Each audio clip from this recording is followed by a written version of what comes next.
Hi everyone, this is Eagle News. I am EJayGonzales in Washington. It's the first Saturday of the month, June 3, 2023, here in the nation's capital. The week's recap begins with Peacekeepers honored on the 75th anniversary of United Nations peacekeeping.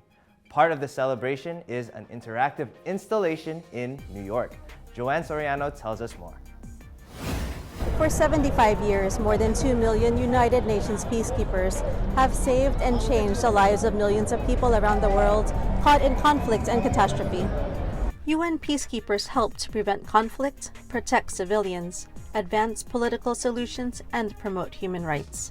The current landscape is more challenging than ever, with terrorists and groups having access to powerful modern weapons, including the use of technology to spread misinformation. May 29 is the International Day of UN Peacekeepers. As part of this celebration, an art installation entitled Peace Begins With Me was activated to pay tribute to the uniformed and civilian peacekeepers, past and present, who put themselves in dangerous situations to help secure peace and progress. Today, we are paying tribute to all who have served in peacekeeping missions and who have committed parts of their lives to this effort. These efforts must continue because UN peacekeeping affects life of generations to come. And it all begins here with us. Large-scale black and white portraits of the peacekeepers were laid out as a mural in Times Square. In partnership with Inside Out, members of the public were invited to add their voices to the global call for peace by having their portraits taken and added to the mural. Today's event features photographs of people fighting for global change. It recognizes the efforts of United Nations peacekeepers and the communities they serve as they strive together to secure peace in some of the most fragile political and security environments. We thank them for their service and sacrifice. Joanne Soriano, New York, New York, Eagle News. We live in extraordinary times. In Canada, over 100 mayoral candidates are eyeing the seat in Toronto, with voters saying their main concern is how to address the rising cost of living. Chantel Santos reports. Toronto will elect its new mayor on June 26, and the race for the top position in the city has never been long and unpredictable. There are 102 candidates who are vying to be Toronto's next mayor. Olivia Chow, who placed third in the 2014 Toronto mayoral elections, is now the frontrunner candidate this coming by-elections. She was the first Asian-born woman elected as a Metro Toronto councillor in 1985. Since then, she has served the city and served as a member of parliament. She is the wife of the late NDP leader Jack Layton. Chow is followed by Mark Saunders, former Toronto police chief, and Mitzi Hunter, a member of provincial parliament. In fourth place is Toronto councillor Josh Matlow. According to Dr. Lorne Bozinoff, president of Forum Research, Chow may have considerable lead, but anything can happen a few weeks before election day.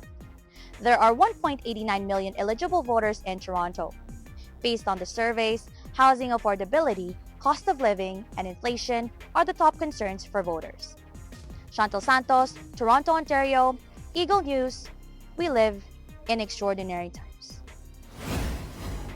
Now, several stories from Thomas Likeness, from the lingering drought in Uruguay to street vendors in Vietnam enduring blistering heat to a bear trapped inside a car in Nevada. These and more on this week's Correspondent at Large.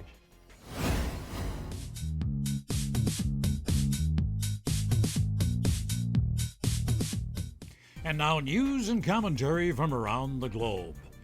They're running out of drinking water in the South American country of Uruguay. People are mad, and they're not going to take it anymore. Activists and unionists took to the streets in the capital of Montevideo this past week. They banged water bottles to draw attention to the drinking water shortage. They don't like the way the government is dealing with a persistent drought. The state-owned water utility is mixing brackish water. Now that's water that has more salt in it than normal. They're mixing it with dwindling supplies of fresh water in hopes of making it last. And it tastes, well, not so good. The city's main reservoir has only a few days of fresh water left in it, Meteorologists say at least 50 millimeters of rain is needed every day for a week for reservoir levels to start to recover. High temperatures, the big problem in Hanoi as Vietnam bakes in a heat wave. It's especially hard on street vendors. Temperatures this past week have been in the high 30s Celsius. Health officials telling people to avoid the heat as much as possible. But these street vendors you see here earn their living outdoors. They ply their trade in the hot sun, pushing those heavy carts in blistering heat. And their income is down because customers are not as plentiful. Fewer people are out because they have the luxury of staying indoors. But these vendors have no choice but to carry on. Well, it's either that or no income. Hanoi has become an urban heat island. That means it's hotter than surrounding suburban areas, and that's partly due to overpopulation, increasing construction, and a large number of vehicles. A couple of animal stories for you now. We'll begin in Iran and pay a visit to the Tehran cat Meowseum. The Meowseum is a cat museum located in an unassuming two-story building in the center of the Iranian capital. A large tomcat, sprawled nonchalantly across the doorstep, welcomes visitors to this unusual establishment. About 30 felines freely roam throughout the exhibition space. Inside, the walls are adorned with paintings, photos, and even stamps from different countries, and all of this stuff celebrates the cat. Most visitors come here to play with the adopted cats. The privately funded museum, I should say Meowseum, opened in 2020. One thing about police work, you never know what your next call will be. In the U.S. state of Nevada, the Washoe County Sheriff's Office got an unusual rescue call. Seems a black bear managed to get trapped in the backseat of a car. Now, this all took place in the Lake Tahoe area. The bear managed to open the door of a car, climbed into the back seat. The door closed. Now, the bear realized it's trapped. But how to safely get the animal out? Well, deputies on scene mulled the situation over, came up with a plan. They tied a rope to the handle of the door. A deputy then hid behind a tree, then pulled on the rope. The door opened, the bear jumped out and ran off into the woods.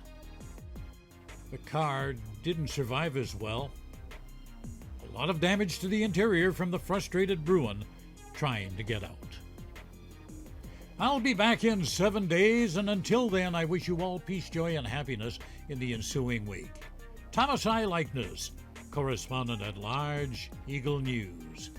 We live in extraordinary times. June 5 is World Environment Day, and in observance, the United Nations chief is calling to beat plastic pollution. He says solutions are at hand. All we need to do, he says, is act. Jessica Bautista tells us more on Down to Earth.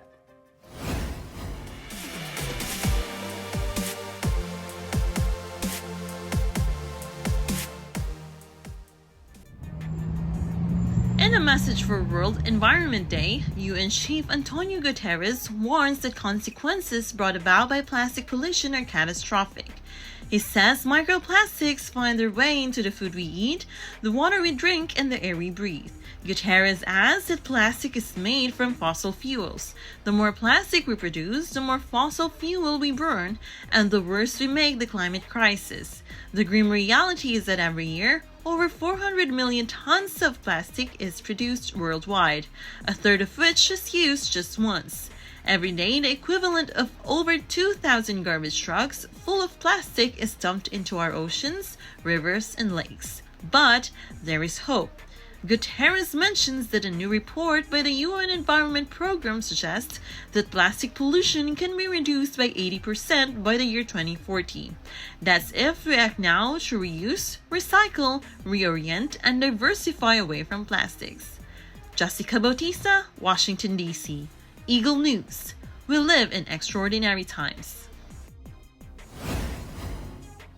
In related news, World Ocean Day is observed on June 8th. The United Nations call to action is to put the ocean first. Rochelle Feria reports. United Nations Chief Antonio Guterres says humanity counts on the ocean. He asks, however, can the ocean count on humanity? In observance of World Oceans Day, the UN sends out a message that humans should be the ocean's best friend instead of us being its worst enemy. He warns that marine biodiversity is under attack from overfishing, overexploitation, and ocean acidification. Over one-third of fish stocks are being harvested at unsustainable levels, and humans are polluting coastal waters with chemicals, plastics, and human waste. On World Oceans Day, Guterres urges conservation and sustainable use of resources. He says the ocean is our planet's greatest reservoir of biodiversity. Its resources sustain communities, prosperity, and human health around the world. He says today and every day, let's put the ocean first. Rosel Feria, Washington, D.C., Eagle News. We live in extraordinary times. Meanwhile, in Papua New Guinea, two things get the spotlight: kangaroos and the environment for the World Day celebrations. Echo Hortaleza Quinola on Oceania at a Glance.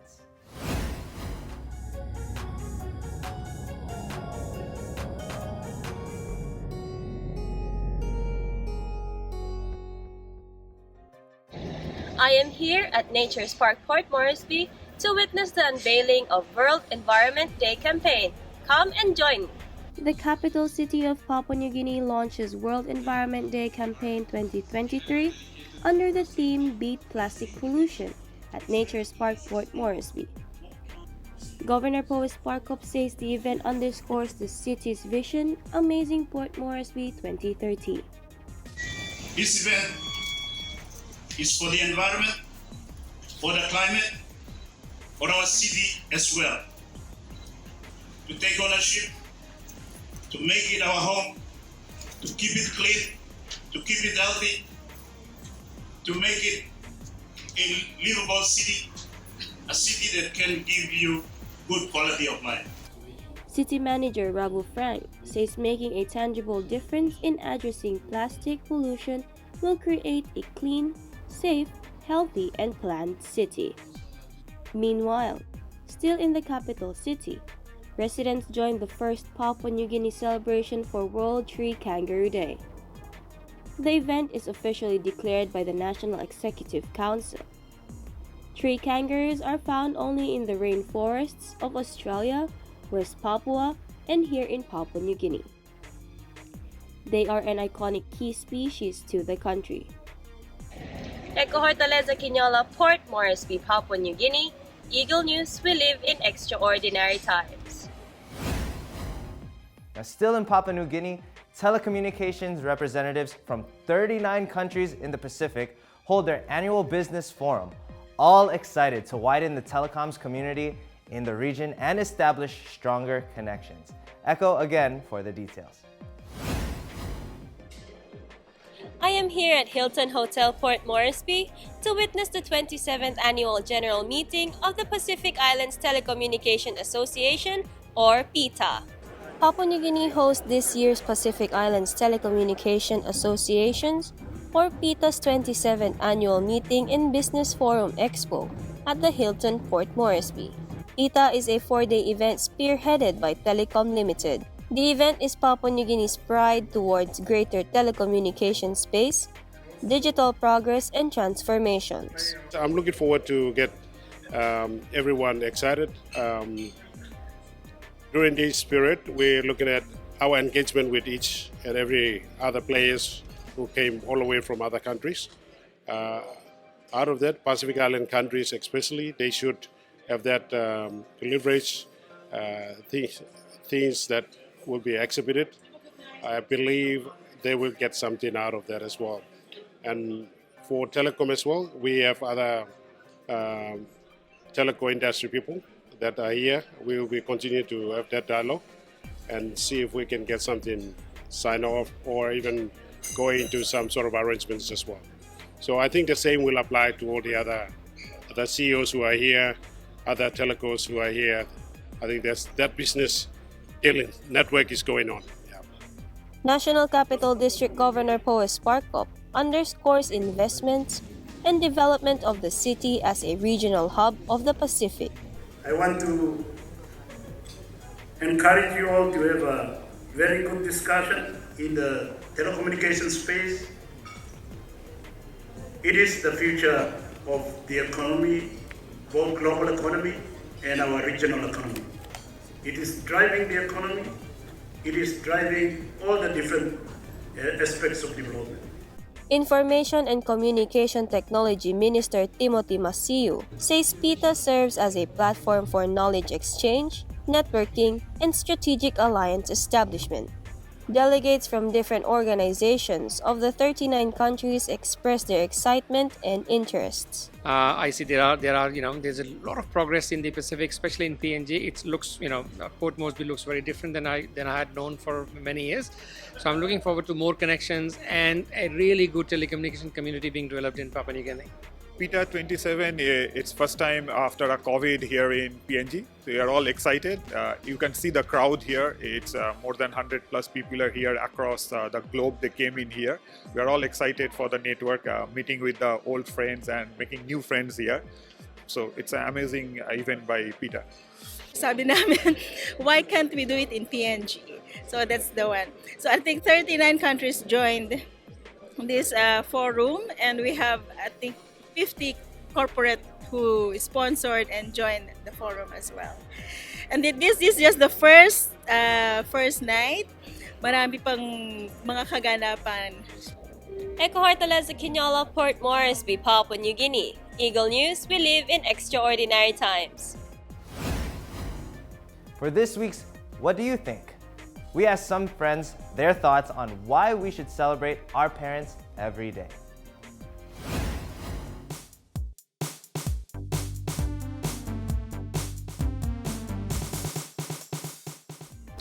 June 1st is Global Day of Parents. Although we think that Parents' Day should be every day, we asked our neighbors and friends a few questions on this World Day celebration. How their parents have influenced their life choices, a special memory with their mom and dad that they hold on to, and on this day of Global Parents' Day, what message they have for these very special people in their lives. Let's take a look. I think my parents have been really instrumental and influential with my life, with teaching me the core values that I have now that I live by. Like all of the things that I do for myself and for other people, I live through that because of what my parents have taught me. For example, my mom has always been selfless to other people, and so it's also something that I follow her when I treat other people as well. I try to be as selfless, giving them gifts or even like helping them with a simple hand. Those sort of gestures are things that I know that my parents have allowed me to be influenced by.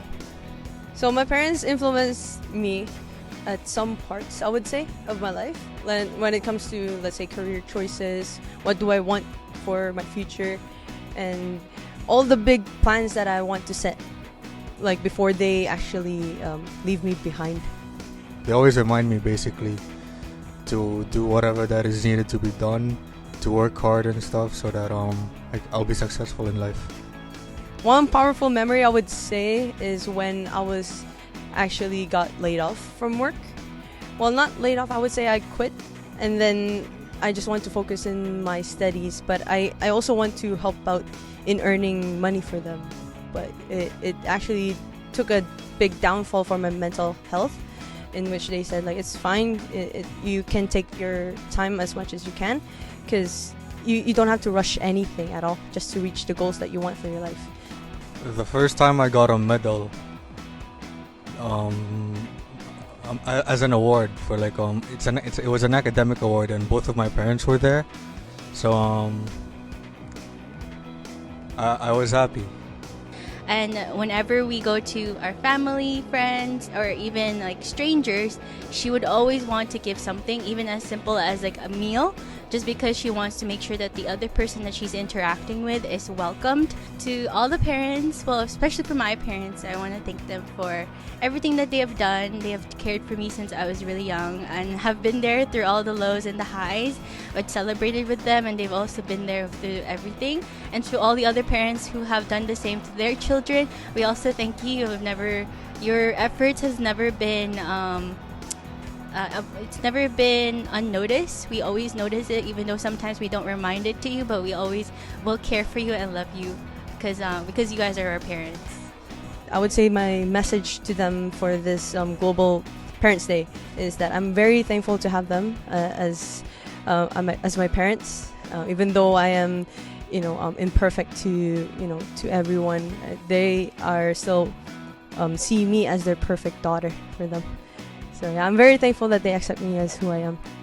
Love you, miss you. Happy Global Parents' Day. Jay Suarez, Vancouver, British Columbia, Eagle News. We live in extraordinary times. And before we let you go, here's our photo of the week.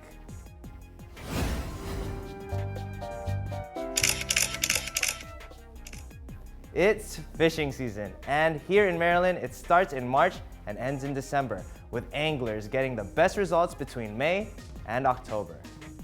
Thank you, Elise Danielle, for this photo of Woodward Pond in Bowie, Maryland.